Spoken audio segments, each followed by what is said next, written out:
Hello আসসালামু আলাইকুম welcome to my channel Farzana cooking. আপনাদেরকে ওয়েলকাম জানাচ্ছি নতুন আরও একটা রেসিপি দেখার জন্য। তো আশা করছি দেখেই বুঝতে পারছেন আজকের রেসিপিটা কি হতে যাচ্ছে। এটা হচ্ছে নল্লি, গরুর নল্লি। আমাদের খুবই কম বেশি সবারই খুবই পছন্দের একটা আইটেমের মধ্যে পড়ে। আর আমাদের চিটাগাংয়ের মানুষের তো একদম বিখ্যাত খাবার। আচ্ছা, তো এখন আমি এটা খুব ইজি ওয়েতে আপনাদেরকে দেখাবো আমি কিভাবে রান্না করছি। দেখুন কালারটা কত সুন্দর এসেছে। আমার কাছে কালারটা এমন হলে ভালো লাগে, টকটকা লাল কালার না হয়ে এই ধরনের কালার হলে আমার কাছে ভালো লাগে। তো চলুন আমি পুরো প্রণালীটি একদম সহজভাবে আপনাদের সাথে শেয়ার করব আজকে। তো আমি এখানে বেশ কিছু গরুর নলি নিয়েছি, বড় ছোটো মিলিয়ে। এটা তো আসলে মাপ করে বলা যায় না এখানে কতটুক। এটা মূলত 2টা পা বলে আর কি গরুর, আমি আসলে ঠিক জানি না। তো এটা ভালো করে ধুয়ে ক্লিন করে নিলাম। আমি এখানে দিয়ে দিচ্ছি 2 টেবিল চামচের আদা রসুনের পেস্ট। 2 টেবিল চামচ আদা রসুনের পেস্ট দিয়ে দিলাম, একসাথে করে রাখি আমি। এরপরে দিয়ে দিলাম 1 কাপ পেঁয়াজ বাটা। এরপরে আমি এখানে বেশ কিছু টমেটো কুচি এবং টক জাতীয় অনেক জিনিস নিয়েছি, যেমন এটা হচ্ছে টক পাতা। এটাকে কার ভাষায় কীভাবে বলে এটা আমি আসলে জানি না, এটা আমাদের এখানে টক পাতা বলে। আচ্ছা, এই টক পাতাগুলো আমি নিয়েছি। আমার কাছে একটু হালকা একটু টকটক হলে ভালো লাগে নল্লিটা, সেই জন্য। এরপরে আমি এখানে দিয়ে দিচ্ছি বেশ কিছু জলপাই, কেটে নিয়েছি এভাবে করে। এখন এটা আমি অ্যাড করে দিব। এরপরে আমি একটা টমেটো কুচি করে নিয়েছি, টমেটো কুচিটা অ্যাড করে দিব। এরপরে হচ্ছে বেশ কিছু আমি রসুন বড় বড় সাইজ করে কেটে নিয়েছি, যেহেতু রসুন আমাদের স্বাস্থ্যের জন্য খুবই উপকারী। আর মাংসের মধ্যে একটু আস্ত রসুন দিলে ভালো,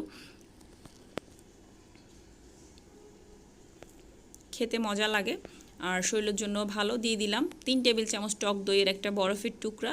এটা ইনশাল্লাহ গলে যাবে। আসলে তাড়াহুড়ার মধ্যে গিয়ে আমি যে রেসিপিটা করতে গেছিলাম, ইনস্ট্যান্ট রান্না করছি, তো ভাবলাম আমার ভিউয়ার্সদের সাথে একটু শেয়ার করি। দিয়ে দিলাম 1.5 চা চামচ কাঁচামরিচের পেস্ট, আর হচ্ছে 3 টেবিল চামচ টক দই। আর এরপরে আমি এখানে কয়েকটা কাঁচামরিচ অ্যাড করে দিয়েছি, আস্ত কিছু গরম মশলা অ্যাড করে দিচ্ছি, লং, এলাচ, দারচিনি এবং তেজপাতা।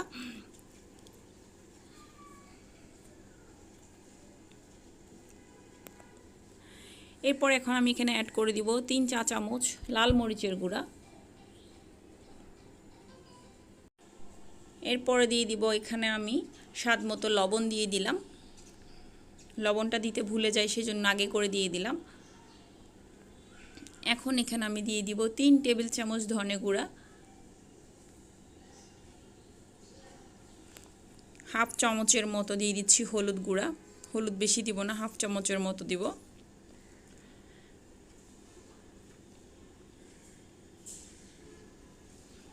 এখন দিয়ে দিচ্ছি আমি 1 চা চামচ টালা জিরার গুঁড়া, সাথে দিয়ে দিচ্ছি 1 চা চামচ গরম মশলার গুঁড়া এবং 1 চা চামচ হচ্ছে আমার একটা স্পেশাল মশলা আছে, যেটা আমি গরুর মাংসতে ইউজ করি, তো সেটাও দিয়ে দিলাম।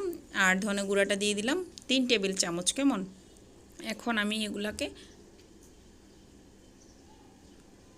প্রপারলি হাত দিয়ে মিক্স করব। তার আগে এখানে আমি দিয়ে দিচ্ছি রেগুলার রান্নার তেল দিয়ে দিচ্ছি 1.5 টেবিল চামচ, আর দিয়ে দিচ্ছি সরিষার তেল 1.5 টেবিল চামচ। আপনারা যদি চান শুধু সরিষার তেল দিয়ে রান্না করলে কিন্তু একদম একটা মেজবানি ফ্লেভার আসে। তো আমি দুইটাই মিক্স করে দিলাম, যেহেতু সরিষার তেলটা বেশি ছিল না।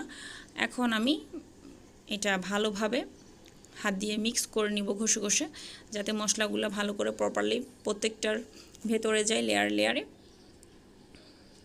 ঝাল এবং লবণ হচ্ছে যার যার স্বাদ মতো দিবেন, যে যেরকম ঝাল খেতে পছন্দ করেন, এবং লবণটাও ঠিক সেম।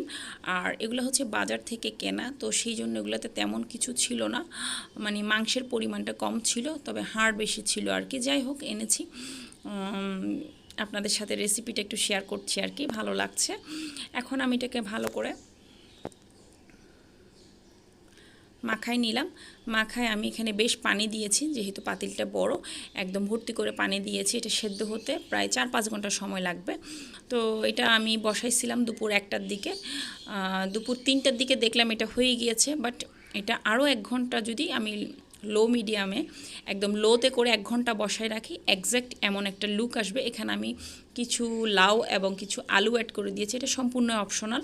যেহেতু গরুর নলিতে যদি আলু এবং লাউ ইউজ করা হয় আমার কাছে মনে হয় অনেক ভালো লাগে, তো আমার আইডিয়াটা আমি শেয়ার করলাম। আমি একটু ডিফারেন্ট করে করেছি, যেহেতু গরুর নলি তো এখানে দিলে মজা লাগে সেই জন্য দিলাম। এটা সম্পূর্ণ অপশনাল, আপনারা চাইলে দিতে পারেন, না চাইলে স্কিপ করতে পারেন, কোনো প্রবলেম নেই। তো এখন এটা আমি একটা সার্ভিসিং ডিশে উঠাই নিচ্ছি।